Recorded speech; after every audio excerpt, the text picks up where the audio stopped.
ඔබේ දෙවිමග පහන් කරන්නට දමයන්ති ජයසේකර මහත්මිය රචනා කළ කෘතිය පාඨක ඔබ වෙත පවරන මේ සොඳුරු උත්සව සභාවේ සමාරම්භයටයි අපි සූදානම් වෙන්නේ.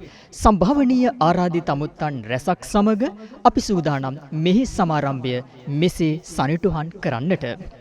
දල්වාලමු ආශිර්වාදේ මංගල පහන් සිල. පහන් ප්‍රදීපය ඒකාලෝකවත් කරන්නට වැඩම කොට වදාළ අතිපූජනීය මහා සංඝරත්නයට පළමුව নমස්කාර පූර්වකව උතුම් සංඝ ගෞරවයෙන් අප ඇරයුම් කරනවා.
ගඟක් දිගේ පුංචි ගලක් පෙරලි බොහෝ දුර ගමන් කරනකොට ඒ ගලේ රළු බව වෙනස් වෙලා සුමට සුමුදු ගල් කැටයක් බවට පත් වෙනවා.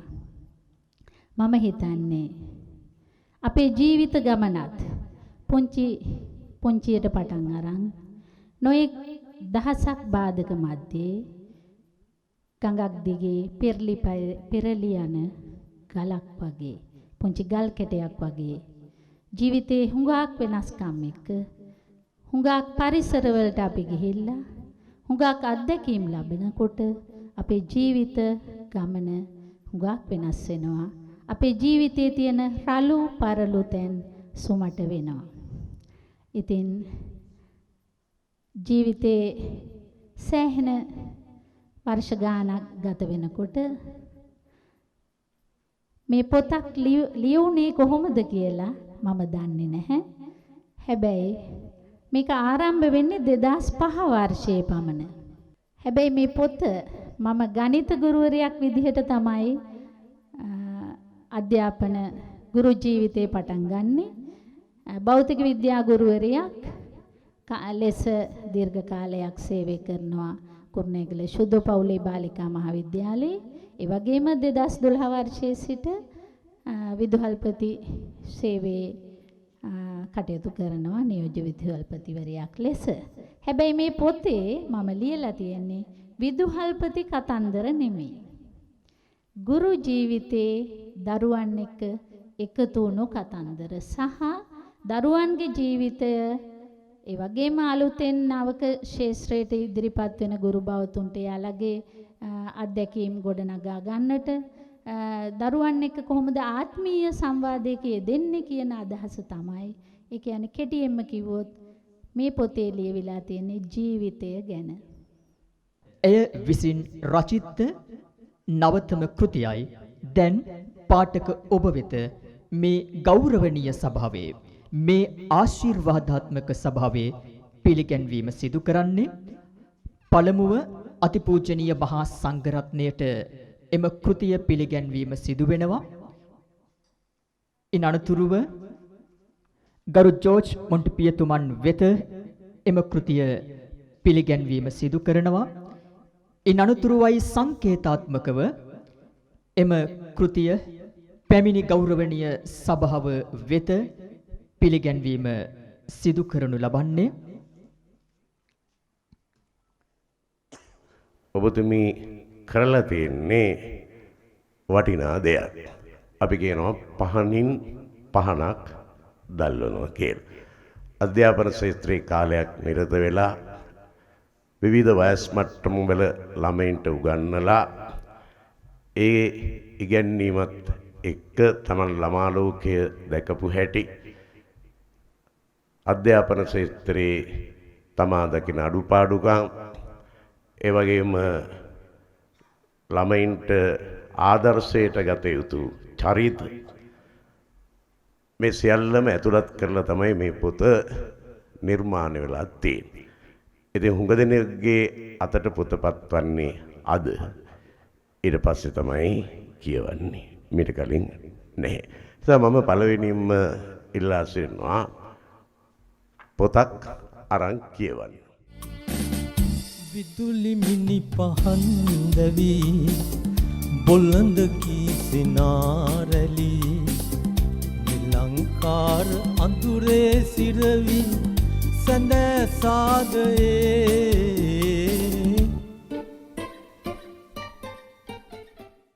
ග්‍රන්ථේ නම බලපුවාම පැහැදිලි හැන්දටම ඔබේ දිවිමග පහන් කරන්නට කියලානේ තියෙන්නේ. ඉතින් ඇත්තටම අපේ දිවිමග අපේ ජීවිතය මේකෙන් යම්කිසි මාර්ගෝපදේශයක් ලබා ගන්න පුළුවන් කියන එක හොඳටම පැහැදිලියි. මොකද සාහිත්‍ය කෘතියක් ප්‍රබන්ධ හෝ ශාස්ත්‍රීය හෝ මොනෑම සාහිත්‍ය කෘතියකින් කරන්නේ ඒ කියවන්න ඉන්න තැනින් අඩියක් හෝ ඉදිරියට අරගෙන ඔහුගේ ජීවිත අවබෝධය සඳහා යම්කිසි දායකත්වයක් සපයන එක. මෙතුමිය මම දැක්ක විදුහල්පතිතුමියක් හැටියට රළු දැඩි විදිහට කටයුතු කරපු කෙනෙක් නෙවෙයි. මට මතකයි අපේ පාසලේ 11 ශ්‍රේණියේ ශිෂ්‍යාවක් හිටියා. හැමෝගෙම දෝෂයට ලක් වෙච්ච කෙනෙක්. එයාගේ චරිතය එයා ගොඩක් වෙලාවට හැසිරීම් රටාවන් කටයුතු කරනකොට හැමෝගෙම දෝෂයට ලක් වුණු නිසාම අමාරුවෙන් සාමාන්‍ය පෙළ විභාගයේ පෙනී සිටින්න අවස්ථාව දීලා අස්වීම ගන්න ආපු දවසේදී කතා කරන්න කාර්යාලයට එක්කන් ගියා. මටත් මතකයි මමත් මොකක් හරි අවශ්‍යතාවයක් නිසා කාර්යාලයට ගිය වෙලාවක ඒ දරුවාට මෙතුමිය කතා කරා. ඇත්තටම වෙන විදුහල්පතිතුමෙක් කතා කරනවා වගේ නෙමෙයි, කතා කරන්න ඕනේ බැනලම තමයි. හැබැයි ඒ දරුවාට මෙතුමිය කතා කරේ එහෙම නෙමෙයි. අවසානයේ කාර්යාලයෙන් ඒ ළමයා සහ ළමයාගේ අම්මා එළියට ආවේ අර බැනගෙන යන තරමින් නෙවෙයි, මෙතුමිය පිළිබඳව මහා ලොකු ගෞරවයක් තියාගෙන. හේතුව වෙන්නේ එදා කියලා දුන්නා ඒ අම්මටයි දරුවටයි දෙන්නම දරුවා දක්ෂ දරුවෙක්. අම්මා මේ දරුවව හොඳට මාර්ගයේ පෙන්වලා අරගෙන යන්න, මෙයා මේ විදිහට ඉන්න ඕන කෙනෙක් නෙවෙයි, එයාගේ අනාගතේ තව ගොඩාක් දුරට තියෙනවා. ඒ නිසා ඒක පැහැදිලි කරගෙන අරගෙන යන්න මෙවාට හැකියාවක් තියෙනවා. අම්මා ටිකක් අවධානයෙන් මේ දරුවව ගෙනියන්න එතෙන්ට දක්ෂ දරුවෙක් කියන එක පැහැදිලි කරලා දීලා මෙතුමිය ඒ ළමයාව මානසික මට්ටමේ වටන්න නැතුව එයාව අයාගේ අනාගතයේ ඉස්සරහා දකින්න පුළුවන් තැනට අරගෙන යන්න කටයුතු කරා. ඉතින් ඒ වගේ කෙනෙක් තමයි මේ දරුවන්ට වැදගත් වෙන මේ වගේ පොතක හිමිකාරණිය වෙලා තියෙන්නේ අද.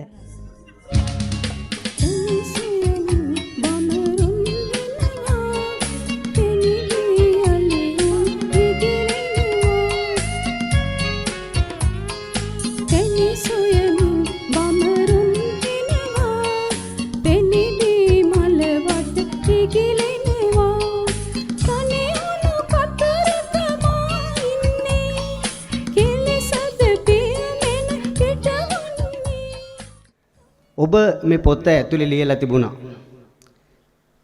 කියවීම සම්පූර්ණ මිනිසෙකු තනයි. කියවීම සම්පූර්ණ මිනිසෙකු තනයි. ඔව් අක්කේ. මට මතක් වෙනවා මගේ පුංචි කාලේ මගේ අම්මා මේ අලව්ව පුස්තකාලයට මගේ අතින් අල්ලගෙන ඇවිල්ලා ඒ පුස්තකාලය ඇතුලේදී මට පොත්පත් තෝරලා දීලා කියවන්න ඒ පුංචි දරුවෙක් ඉදට හුරු කරේ නැත්තම් ඔබ කෘතිය තුල සඳහන් කරපු මේ විසම සමාජය තුල ජීවත් වෙන්න දරුවෝ විදිහට අවස්ථාවක් හම්බෙන්නේ නැහැ.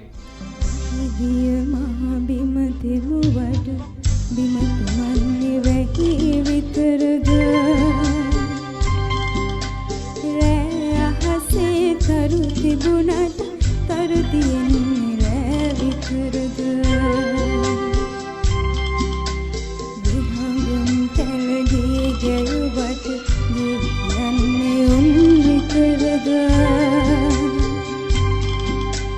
මට නුඹ විතරක් වුණාට නුඹට ඉන්නේ මං විතරද. ඉතින් මේ හරි ලස්සන පොත ඔබේ දිවි මඟ පහන් කරන්නට මං හිතන්නේ එතුමියගේ ප්‍රියමනාප බව, ආදරය, කරුණාව, දයාව, මනරම් බව මනාවට සිත්තම් වෙලා තියෙනවා මේ පොතේ. මං හිතන්නේ ඔබ පොත කියවපුවාම ඔබටත් එතුමියත් එක්ක මේ එතුමියගේ චරිතයත් එක්ක කොතරම් අපූර්වට මේ පොත බද්ධ වෙනවද, ගැළපෙනවද කියලා හිතාගන්න පුළුවන් වෙයි. අර අපේ ධම්මික බණ්ඩාර මැතිතුමන් කියපු විදිහට එතුමිය හරිම අව්‍යාජව අවංක චේතනාවෙන් තමයි මේ පොත ලියලා තියෙන්නේ. ඒකේ මොනවත්ම ආටෝපයක් පුහු ආටෝප මොනවත් නැහැ. මොකද ඒ එතුමිය කිව්වා වගේම මේ විදුහල්පති භූමිකාව තුල ගරු ගාම්භීරත්වය රස්වලල්ල එහෙම නැත්නම් ගුරු භූමිකාව තුල තමන්ගේ ආධිපත්‍ය එහෙම මොකක්වත් දැනෙන්නේ නැහැ. එතුමිය කවුද කින්ද මන්ද කියලා දැනෙන්නේ නැහැ මේ පොත කියවද්දි.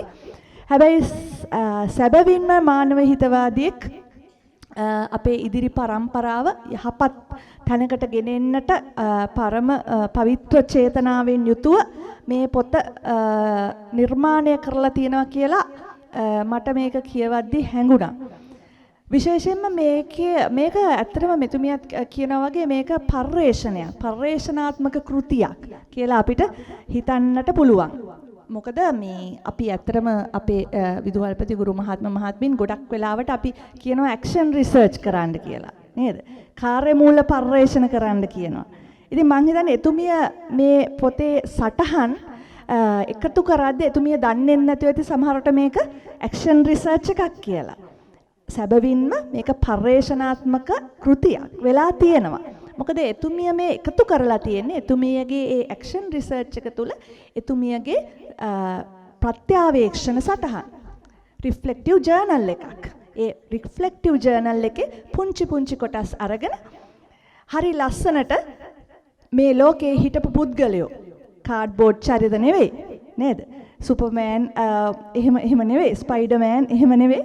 සැබෑ ලෝකේ වෝල් ඩිස්නි මහත්මයා, ඒබ්‍රහම් ලින්කන් ඒ විදිහට සැබෑ අර හරි අමාරුවෙන් ගොඩ ආපු චරිත අද මහත් දැවැන්ත මුළු ලෝකයේ පුරාම අති මහත් විශිෂ්ටත්වයට පත්වෙච්ච චරිත ඒ අදාළ එයාගේ ප්‍රත්‍යාවේක්ෂණ සටහනට හරි ලස්සනට ගොනු කරලා ඒක සම්බන්ධ කරලා දරුවන්ට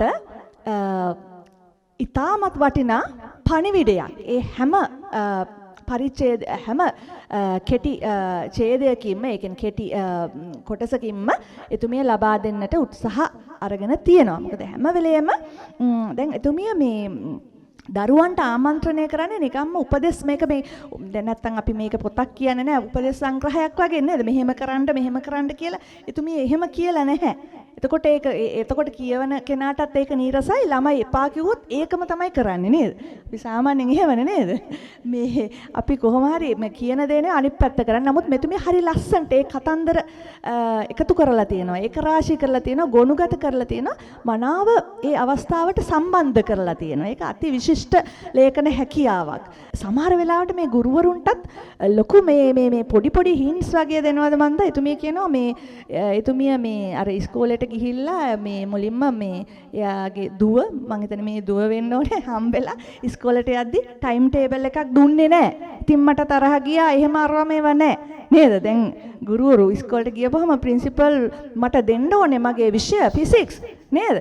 මට කොහමගේ ටයිම් ටේබල් එහෙම පුළුවන්ද නේද? පොළේ අඩි හප්පලා එහෙම නේද? දැන් එහෙමනේ එතුමියගේ ගත්තේ අප්‍රෝච් එක. එතුමියට මේ ගොඩක් කාලයක් සිද්ධ වෙලා තියෙන රිලීෆ් නේද? රිලීෆ් කාල එතුමිය කියලා තියෙන විදියට මේ පොතේ රිලීෆ් කවුරුත් ගුරුවරයෙක් නැති වෙලාවට පන්තියට යන්න කියලා. එතුමිය ඒක ඉතාමත් ආදරෙන් බාර අරගෙන ඉතින් මේ ගිහිල්ලා මේ මෙතුමියම කියනවා ඉතින් මට මේ සමහර ගුරුවරු වගේ පුතේ ඔයගොල්ලෝ වැඩක් බලා ගන්න කියලා නිකන් මේ ඉන්න බෑ මේ පීරියඩ් එකේ. ඒ කියන්නේ අපේ සමහර ගුරුවරු එහෙමත් ඇති නේද? ළමයි වැඩක් බලා ගන්න මේ හරි අද ටීචර් නෑ ඔය පැවරුමට ලියන්න. එතුමිය මේ එහෙම ලේසියට එතනින් නැවතිලා නැහැ. නැත්තම් එතුමිය මේ භෞතික විද්‍යාව උපාධිධාරිය භෞතික විද්‍යාව විෂය නේද? එතුමිය මේ ඒ ලැබුණු දේ හොඳයි කියලා අර පොලියානා කතාවක් කිව්වා නේද අපේ ටීචර් කෙනෙක් නේද? පොසිටිව් ග්ලෑඩ් ගේම් එක පොලියානාගේ ග්ලෑඩ් ගේම් එක නේද? සුබපරම සෙල්ලම. එතකොට මේ එතුමිය මං හිතන්නේ ඒක ක්‍රියාවෙන් මේ කාලේ ඉඳන් ඔප්පු කරලා තියෙනවා. මොකද මට මේක හොඳයි. මට මේක අවස්ථාවක් නේද? මට මේ දරුවන්ට සමීප වෙන්න අවස්ථාවක්. නැත්තම් මට මේ කාලසටහන දුන්නා නම් මට භෞතික විද්‍යාව තමයි උගන්වන්න වෙන්නේ. ඉතින් භෞතික විද්‍යාව උගන්වන්නද්දී දරුවන්ට සමීප වෙන්න සමහර වෙලාවට වෙලාව නැති කියලා එතුමිය ඒ රිලීෆ් කාලච්ඡේදවල කරලා තියෙන්නේ දරුවන්ට කියලා දීලා. මොකද්ද? දරුවන්ට කියලා දීලා එතුමිය ජීවිතය.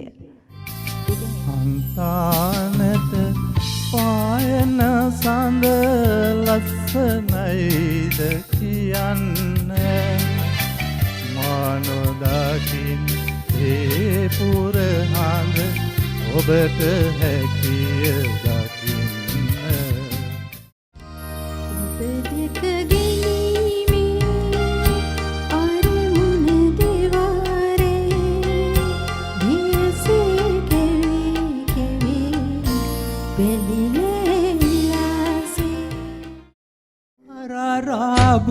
රාබුම්මියේ මුවාවෙයන් නංගියේ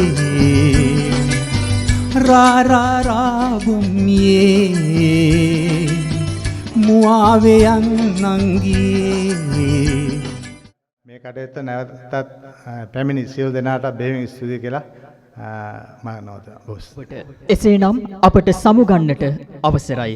ඔබේ දෙවි මඟ පහන් කරන්නට දමයන්ති ජයසේකර මැතිණිය රචනා කළ මේ කෘතිය පාඨක ඔබට පවරමින් අපි ඔබෙන් සමුගන්නම්. ඔබට සුබ රාත්‍රියක්.